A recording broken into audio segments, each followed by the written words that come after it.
मकर राशि वाले बंधुओं, आप सभी का बहुत बहुत स्वागत है, हृदय से अभिनंदन है मकर राशि भिंड यूट्यूब चैनल में। तो मकर राशि वालों, जरा ध्यान से सुनिए।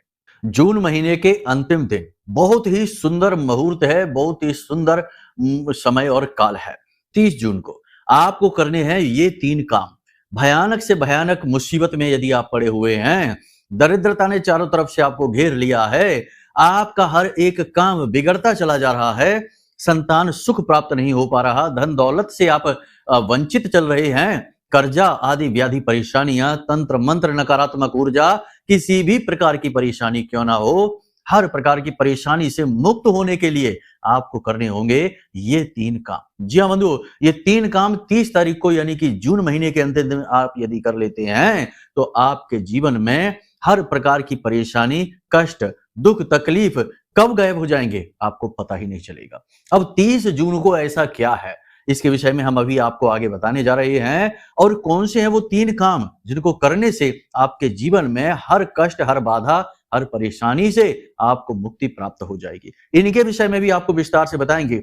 साथ ही आने वाले 3 से 5 दिनों की सटीक भविष्यवाणी करेंगे। 7 बड़ी भविष्यवाणियां पूरी सलाह, पूरी एडवाइस के साथ आपको बताएंगे। केवल ये नहीं बताएंगे कि क्या घटेगा, ये भी बताएंगे कि उस समय आपको कैसा व्यवहार करना है। यही तो गुरु का कार्य है और यही होगा सर्वश्रेष्ठ ज्ञान, पूर्ण ज्ञान। जी हाँ, एक बात तो निश्चित है बंधुओं कि जो भी व्यक्ति आज इस कार्यक्रम को देख लेगा वो अपने जीवन से दुखों को मिटाने में पूर्ण रूप से सक्षम होगा, कामयाब होगा, महामाई की पूरी कृपा उसे प्राप्त होगी और नवरात्रि के इन विशेष दिनों में, समय और काल में देवी का जागरण उसके घर में होगा, शक्ति का जागरण उसके घर में होगा और फिर वह पीछे मुड़कर कभी नहीं देखेगा, क्योंकि उसके साथ महामाई हर वक्त रहने वाली हैं, चलने वाली हैं। बात बहुत बड़ी है, हम आपसे कह रहे हैं, लेकिन ये बात सत्य है। ये आगे कार्यक्रम में जैसे जैसे आप आगे बढ़ेंगे आपको पता चलता जाएगा। बातों को बिल्कुल भी हल्के में मत लेना। जो भी कुछ हम आपको बता रहे हैं वो सारी बातें बिल्कुल प्रैक्टिकल हैं, व्यवहारिक हैं, इन्हें आजमाया हुआ है और इनकी सत्यता पूर्ण रूप से साबित हो चुकी है, तभी आपको हम बताने जा रहे हैं। आप जानते ही हैं कि हम कोई भी हल्की बात नहीं बताते हैं, क्योंकि हमने महामाई को साध रखा है, माई की साधना में समय दिया है और कोई भी हल्की फुल्की बात करके हम महामाई के इस पुण्य प्रताप और इस कृपा को लजा नहीं सकते हैं। यानी कि जो भी कुछ बताएंगे वो प्रमाणिक होगा, प्रभावशाली होगा, जीवन उपयोगी होगा, आपको आगे ही बढ़ाएगा, किसी भी कीमत पर पीछे नहीं ला सकता है। कहने का मतलब यह है कि जो भी बातें हम आपको बता रहे हैं वो पूर्ण रूप से विश्वास करने योग्य है और यदि कहीं आपने इन्हें जीवन में उतार लिया तो 100% परिवर्तन है, इस बात की गारंटी है। कार्यक्रम को अंत तक जरूर देखना, तभी हमारी मेहनत सफल होगी, महामाई की पूर्ण कृपा आपको प्राप्त होगी और जीवन में उद्धार की पूर्ण संभावनाएं बन जाएंगी। चलिए महामाई को याद करते हुए कमेंट बॉक्स में पूरे भक्ति भाव के साथ लिख डालिए, जय मां भद्रकाली, कृपा करो। महामाई निश्चित तौर पर आपके ऊपर कृपा करेंगी, अपना आशीर्वाद देंगी, हमें पूर्ण विश्वास है और दे ही दिया है, तभी तो आपके पास ये कार्यक्रम बिल्कुल समय और काल पर पहुंचा हुआ है। अब एक बात और बंधुओं कि नवरात्रि के अंतिम दिन महाअनुष्ठान होगा, बहुत ही भव्य आयोजन होगा और रात भर का जागरण और साथ में यज्ञ हवन अनुष्ठान होंगे। इसमें यदि आपको विशेष तौर पर भाग लेना है तो आप इसके लिए जानकारी ले सकते हैं। वीडियो में जो नंबर दिए गए हैं इन पर फोन करके पूरे नवरात्रि के जितने भी दिन हैं इनका सबका एक बार में लाभ लेना चाहते हैं, यानी कि 9 देवियों की पूर्ण कृपा एक साथ आप प्राप्त करना चाहते हैं तो इसके लिए इस विशेष अनुष्ठान में आप भाग ले सकते हैं। बाकी जिन्होंने भाग लिया हुआ है पहले से ही, उनके ऊपर तो माई की कृपा बरसेगी ही, पूर्ण रूप से माई का आशीर्वाद उन्हें प्राप्त होगा ही, उन्हें नहीं संपर्क करना है। नए लोगों के लिए हम ये बात बता रहे हैं, ठीक है। तो अधिक जानकारी के लिए नंबर वीडियो में है, इन नंबरों पर फोन करके जानकारी ले लीजिए और इस सुनहरे अवसर को अपने हाथों से जाने न दीजिए, क्योंकि माई स्वयं आपको यह अवसर दे रही हैं। हम माई के तुच्छ दास सेवक आपको यह अवसर दे रहे हैं, उन्हीं की माई की आज्ञा और उनकी अनुभूतियों के आधार पर। तो चलिए बंधुओं, अब अपने मूल विषय को शुरू करते हैं, ध्यान से सुनिए। प्यारे मित्रों, हमारे अत्यंत प्रिय और परम पूज्य अमिताचार्य जी के पास मां बगलामुखी और मां भद्रकाली की साधनाओं का वर्षों का अनुभव है और माता रानी की इनके ऊपर पूर्ण कृपा और सिद्धि है। आचार्य जी ने अपने सटीक कुंडली विश्लेषण और श्रेष्ठतम उपायों के माध्यम से हजारों लोगों के जीवन को खुशियों से भरा है। आचार्य जी का कुंडली विश्लेषण और उपाय करवाने का तरीका इतना अद्भुत है कि जीवन के हर एक दुख और कष्ट का कारण जड़ से ही समाप्त हो जाता है। फिर समस्या चाहे जैसी भी हो, कर्जा बहुत बढ़ गया हो, व्यापार चल नहीं रहा हो, बीमारियों में आप बर्बाद हो चुके हो, रिश्तों में प्रेम समाप्त हो चुका हो, या फिर नौकरी ही ना मिल रही हो, विवाह में देरी होती हो, कैसी भी समस्या हो, इन समस्याओं का कारण क्या है, कौन सी महादशा परेशान कर रही है, कौन सा दोष लगा हुआ है, सब कुछ आचार्य जी इतना सटीक बताते हैं कि वर्षों वर्ष के दुख कुछ ही दिनों में समाप्त हो जाते हैं। अगर आपके जीवन में भी कोई ऐसी संकट की घड़ी है तो यही सही समय है जब आप पूज्य आचार्य जी के हाथों से अपनी कुंडली का विश्लेषण करवाएं और वर्षों से चल रहे दुखों और संकटों के इस चक्र से बाहर निकल जाए। प्यारे मित्रों, अभी वीडियो में दिए गए नंबरों पर फोन करिए और अपनी कुंडली का श्रेष्ठतम आकलन करवा डालिए। जिंदगी बदलने का यह सबसे बड़ा मौका हाथ से मत जाने दीजिएगा। जय माई की, महामाई आपका कल्याण करे। 30 जून को पंचमी है, नवरात्रि का 5वां दिन है। मां स्कंद माता की पूजा होती है। स्कंद माता पूरी जो नवरात्रि यानी 9 देवियां हैं उनमें सबसे सौम्य हैं और सबसे ज्यादा स्नेही हैं। ये दिन बहुत ही खास होता है। स्कंद यहाँ पर कार्तिकेय जी को कहा जाता है और माई ने उन्हें अपने गोद में उठा रखा है। सिंह की सवारी करती हैं और कार्तिकेय को अपनी गोद में उठा रखा है। ये जो माई का स्वरूप है यह इस बात को दिखाता है कि माई का रूप चाहे कितना ही रौद्र हो, माई चाहे कितनी ही प्रचंड ऊर्जा शक्ति को अपने साथ लेकर चलती हो, लेकिन अपने बालकों का विशेष ख्याल रखती हैं, उन्हें अपनी गोद में उठा लेती हैं। जो माई की शरण में होता है, माई का नाम स्मरण करता है, माई का मंत्र उच्चारण करता है, माई की सेवा करता है, उसे कार्तिकेय की तरह, स्कंद की तरह अपनी गोद में उठा लेती हैं। और एक बार यदि माई ने गोद में उठा लिया तो चाहे फिर सिंह ही साथ में क्यों ना हो, वह भी माई का सेवक है। अपने माई के बालकों का वह बाल विवाह का नहीं कर सकता है। यानी दुनिया की बड़ी से बड़ी मुसीबत भी माता रानी के साथ यदि आप हैं तो आपका बाल विवाह का नहीं कर पाएगी।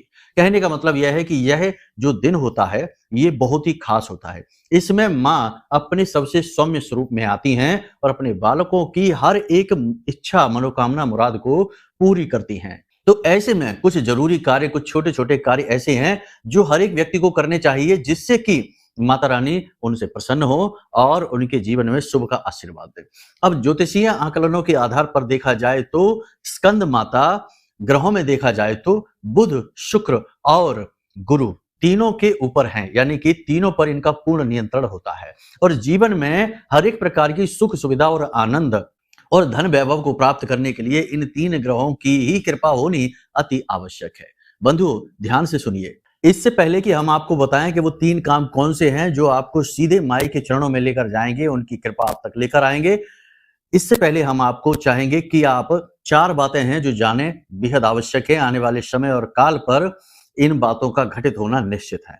सबसे पहली चीज कि आपको सतर्क रहना है, क्योंकि आपके साथ धोखा हो सकता है, फ्रॉड हो सकता है, आपकी कीमती चीज कोई चोरी हो सकती है और आप किसी प्रकार का लॉस, किसी प्रकार का घाटा उठा सकते हैं किसी इंसान की वजह से। जी हाँ, हालांकि पैसे का लाभ आपको होगा अगर आप संभल कर चलते हैं तो। मतलब कहने का यह है कि आपको सतर्क रहना है, सावधान रहना है। किसी के द्वारा बताई गई बातों पर सीधे ज्यों का त्यों भरोसा नहीं कर लेना है। किसी योजना पर काम करने से पहले थोड़ा सा अलर्ट हो जाना है, समझ जाना है। किसी से भी जरूरत से ज्यादा सलाह मशवरा ना करें। सलाह मशवरा केवल उसी से करें जिस पर आपको पूर्ण विश्वास है और जिसे आपने लंबे समय से जांचा और परखा है और जो आपके विश्वास पर खरा उतरा है। कहने का मतलब यह है कि ये सावधानी का समय है, थोड़ा कठिन समय है। इस समय पर आपको बहुत सतर्क रहना है। ठीक है। दूसरी चीज, आपके ऊपर किसी प्रकार का घात हो सकता है, आपके ऊपर किसी प्रकार का षड्यंत्र रचा जा सकता है, तंत्र मंत्र या किसी प्रकार की नकारात्मक ऊर्जा आपके प्रति भेजी जा सकती है, आपको परेशान किया जा सकता है। तो इसके लिए आपको यह करना है कि आप ये देखें कि आपके रिश्तेदारों में, आपके परिवार में कौन सा ऐसा व्यक्ति है जो जरूरत से ज्यादा पूजा पाठ अनुष्ठान करता है, तंत्र मंत्र करता है, मंत्रोच्चारण करता है, या किसी ऐसे व्यक्ति के संपर्क में है जो झाड़ फूंक, टोना टोटका आदि करता है। ऐसे व्यक्ति के संपर्क में यदि कोई आपके परिवार का, आपके घर का, आपके मित्र, आपके रिश्तेदारों में है तो थोड़ा उससे आप अलर्ट हो जाइए। देखिए बंधु, हम आपको बता दें, ये कड़वी सच्चाई है आपके जीवन की कि आपके शत्रु बाहर नहीं, आपके अंदर ही हैं, यानी आपके घर में ही हैं, आपके परिवार, आपके रिश्तेदारों में ही हैं। इनसे आपको सुरक्षा करना बेहद आवश्यक है। यदि इनसे आपने अनदेखी कर दी तो ये आपको बहुत चोट पहुँचाएँगे, पहले भी पहुँचाई है। कई प्रकार की बाधाएँ तो इन्हीं लोगों की वजह से आपके जीवन में आई हैं और इन बाधाओं से कैसे बाहर निकलना है ये आपको समझ में ही नहीं आया, क्योंकि आप एक तो इन चीज़ों को समझते नहीं हैं, दूसरा इन चीज़ों पर आप पूर्ण रूप से विश्वास भी नहीं करते हैं, जबकि करना चाहिए। आजकल सब कुछ होता है, तंत्र-मंत्र, टोना-टोटका खुलेआम हो रहा है। एक हमने एक वीडियो देखा था, किसी ने, हमारे शिष्य ने हमको दिखाया था सोशल मीडिया पर, जिसमें कि एक फुटबॉल का मैच चल रहा है और एक विशेष खिलाड़ी है, जो बहुत अच्छा खेल रहा था। तभी वहाँ पर जो भीड़ होती है, जो बैठे होते दर्शक, उनमें एक व्यक्ति किसी गुड़िया को ऐसे सुई से चुभा रहा था, डॉल को, और वो खिलाड़ी वहाँ पर तड़पना शुरू हो जाता है और उसे बहुत तेज़ दर्द होने लगता है और उसे खेल से बाहर होना पड़ता है। तो ये तंत्र मंत्र ही तो है। वही खिलाड़ी की उसने गुड़िया बनाई, उसे मंत्र से जागृत किया और प्रतिष्ठित करके, प्राण प्रतिष्ठित करके, और उसके बाद उसने उसके ऊपर वार किया और जैसे ही वार किया तो वहाँ वो खिलाड़ी तड़पने लगा दर्द से, जो कि बहुत अच्छा खेल रहा था।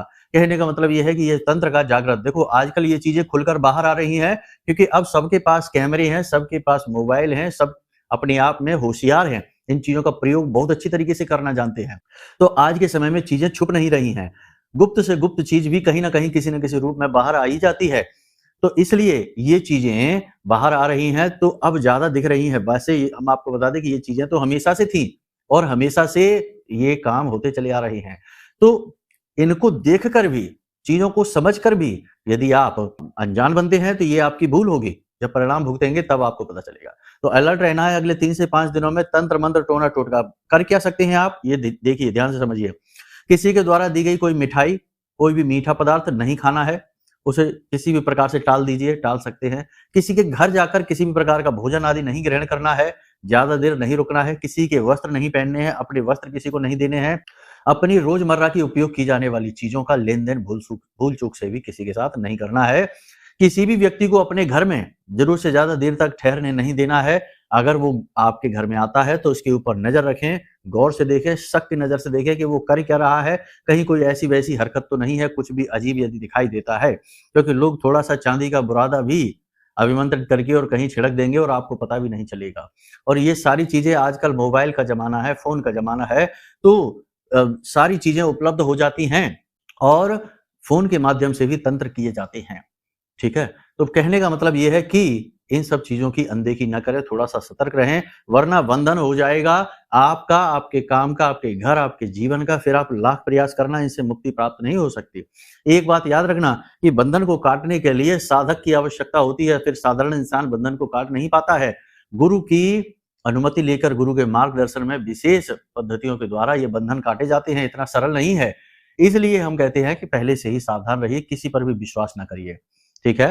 इसी के साथ-साथ आपको हम बता दें कि आपके विरोधी जो है ना, आपके कार्यस्थल पर, वे अति सक्रिय हो जाएँगे, आपको नुकसान पहुँचाने की कोशिश करेंगे, पीठ के पीछे आपकी चुगली, बुराइयाँ करेंगे और वे कामयाब भी हो सकते हैं। तो आप थोड़ा-सा अलर्ट रहें और समझें कि किसको क्या बताना है, कितनी बात बतानी है, ज़रूरत से ज़्यादा किसी के सामने ना बताएँ।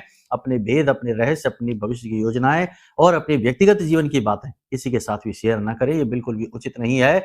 ये आपको परेशान कर सकता है, तो थोड़ा इससे सावधान रहिए। एक बात निश्चित है कि अगले 3 से 5 दिनों में आप अपने मन में धार्मिकता का भाव महसूस करेंगे, किसी विशेष पूजा-पाठ अनुष्ठान को करने का मन आपका बनेगा और ये जो मन आपका बन रहा है, ये बहुत अच्छा है, बहुत आवश्यक है ये, समय की माँग है। आपको मुसीबतों से यदि कोई निकाल सकता है, और आपको तो छोड़ो, इस संसार के हर एक व्यक्ति को यदि जीवन के कष्ट परेशानियों से कुछ निकाल सकता है, तो वह केवल साधना है, अनुष्ठान है।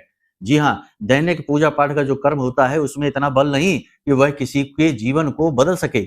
हाँ, ये आपके जीवन में थोड़ी बहुत पॉजिटिव एनर्जी लेकर ज़रूर आता है, लेकिन यदि सीधे भगवत कृपा प्राप्त करनी है, तो अनुष्ठानिक बनना पड़ेगा और किसी प्रकार का तप करना पड़ेगा।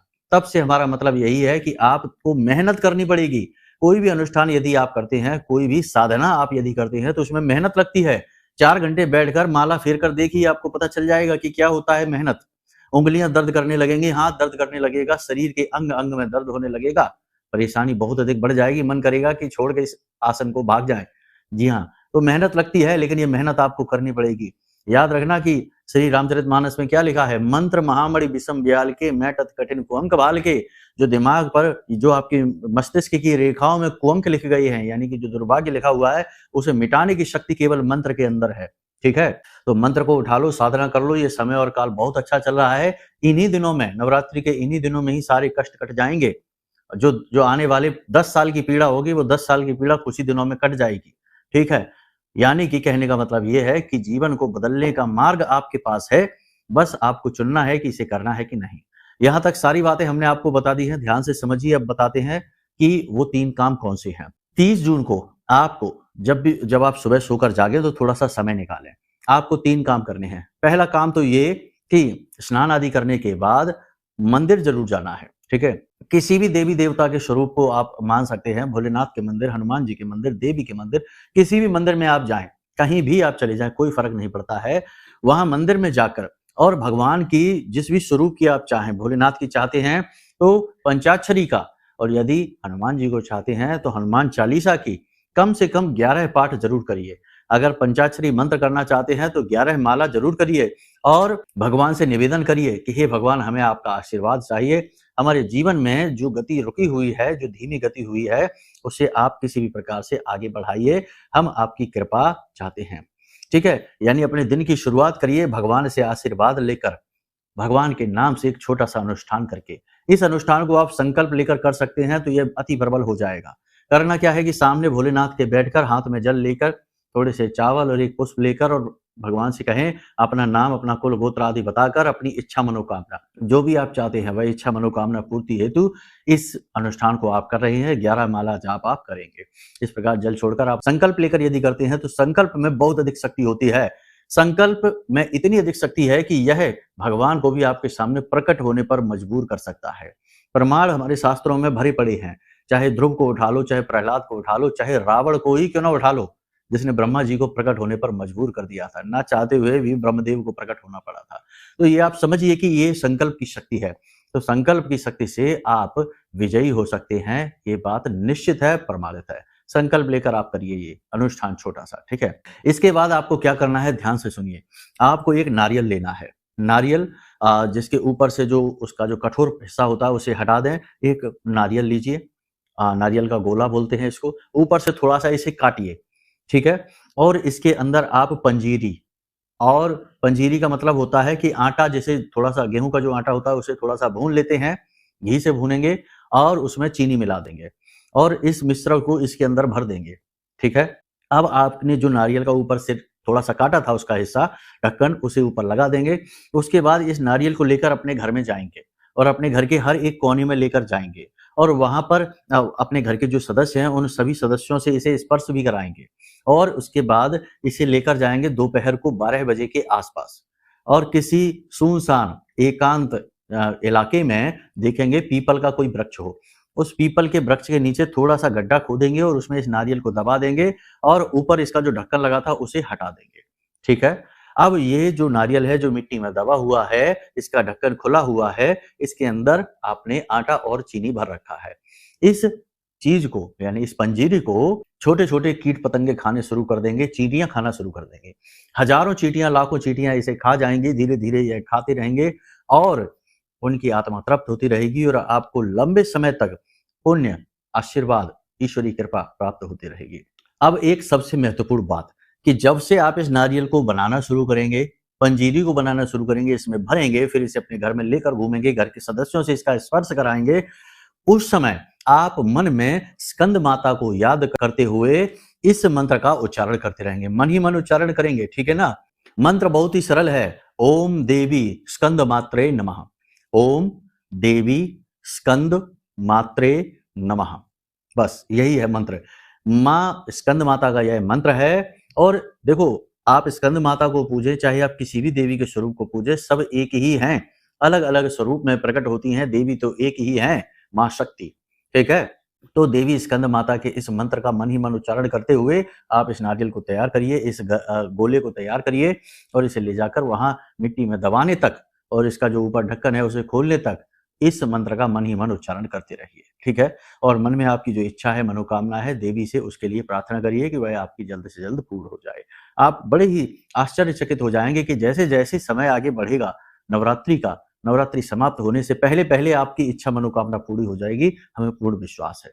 जी हाँ, ये बहुत अच्छा प्रयोग है, बहुत बड़ा प्रयोग है, इसे करके अवश्य देखना। तीसरा काम आपको क्या करना है, शाम के समय या दोपहर के बाद के समय में कभी भी आप अपने गली मोहल्ले में जो छोटी-छोटी कन्याएँ हैं, जिनकी उम्र 9 वर्ष से कम है, इन कन्याओं को खट्टी-मीठी, रंग-बिरंगी जो गोली होती है, जिन्हें चॉकलेट कहते हैं, जो भी आप कह सकते हैं, बच्चे बहुत खाते हैं इन चीज़ों को। ये रंग-बिरंगी गोलियाँ जो हैं, इन्हें आप छोटे बच्चों को खाने के लिए दें, चॉकलेट, ठीक है? खाने के लिए ये आप दे दें। आपका बुध, शुक्र, गुरु तीनों अनुकूल हो जाएँगे, देवी की कृपा आप तक प्राप्त होगी, आप तक पहुँचेगी और सबसे बड़ी बात कि जो बाधा हैं, जो कष्ट हैं, वे समाप्त होंगे, ठीक है? ये आप ज़रूर करिए और सबसे बड़ी बात कि माँ बगलामुखी की विशेष पूजा साधना ज़रूर करते रहिए, क्योंकि ये समय जीवन में जो आते हैं ना, विशेष समय और काल निर्धारित किए जाते हैं। ये इसीलिए तो निर्धारित किए गए हैं शास्त्रों में हमारे बड़े बुजुर्गों के द्वारा कि हमारे जीवन के दुख और कष्ट कट सके, हमारी तकलीफ़ें दूर हो सकें। तो ये जो हमारे जीवन में हमें जो बीच-बीच में सुविधाएँ दी गई हैं शास्त्रों के द्वारा, इन सुविधाओं का यदि हम लाभ ही ना ले पाएँ तो क्या फ़ायदा हुआ? क्या हमें ज्ञान है? क्या हमने अपने धर्म, अपने शास्त्रों का सम्मान किया? बुजुर्गों का क्या सम्मान किया? जब हमने इनसे कुछ सीखा ही नहीं तो।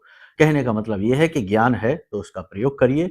जीवन में आगे बढ़ने के 2 ही मार्ग हैं, या तो ठोकरें खा-खा कर सीखिए और अनुभव के आधार पर आगे बढ़िए, या फिर गुरुओं के अनुभवों का लाभ लीजिए और बिना ठोकर खाए सीधे आगे बढ़ते चले जाइए। कहने का मतलब ये है कि आप किसी की बात तो मानेंगे ही, माननी ही होगी। सर्वज्ञाता तो कोई भी नहीं है और जो भी व्यक्ति ईश्वर की शरण में आपको ले जाकर और भगवान की पूजा पाठ साधना के बारे में कहता है और उसी मार्ग पर आगे सफलता का मार्ग भी दिखाता है, वही ही आज के समय का श्रेष्ठ गुरु है। बाकी तो आजकल लोग गुरु बनकर भी लूट रहे हैं, हज़ारों रुपए लूट लेते हैं और होता जीवन में कुछ भी नहीं है। आश्चर्य की बात तो यहाँ तक है कि बहुत सारे गुरु तो ऐसे भी हैं जो ये कह देते हैं कि हनुमान जी की पूजा ना करो वरना आपका मंगल और ज़्यादा भारी हो जाएगा।